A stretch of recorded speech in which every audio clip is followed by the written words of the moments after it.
কিরে মন্না, কোথাও যাচ্ছ নাকি? হ্যাঁ। কোথায় যাচ্ছ মন্না? ঘুরতে। কার সাথে? বন্ধুদের সাথে। ছেলে বন্ধু না মেয়ে বন্ধু? বন্ধু মানে বন্ধু।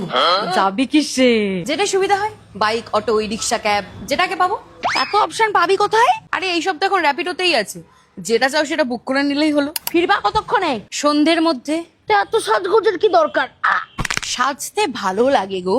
সত্যি করে বলতো, পালিয়ে টালিয়ে বিয়ে করছিস না তো? হারিয়ে গেলে তো বেঁচে যেতাম, এই মুখ আর দেখতে হতো না। কাকিমা, আমার র্যাপিডো চলে এসছে, আমি চললাম, টাটা। বাবা, 2 মিনিটও হলো না আর তোর ক্যাবও চলে এলো? হ্যাঁ কাকিমা, র্যাপিডোতে না খুব তাড়াতাড়ি রাইড পাওয়া যায়। একটা ফেলে গেলি, টাকা দিবি কি করে? আরে কাকিমা, র্যাপিডোতে ফ্রি রাইড কুপন দিলে প্রথম রাইডটা ফ্রি, তাই তোমাকে আমাকে নিয়ে চিন্তা করতে হবে না। তুমি বরং এরপর কার পিছনে লাগবে তুমি সেটা চিন্তা করো। বন্ধুদের সাথে নাকি ঘুরতে যাচ্ছে, আমি যেন বোকা। জানি আমি কে, নির্ঘাত প্রেম করতে যাচ্ছি।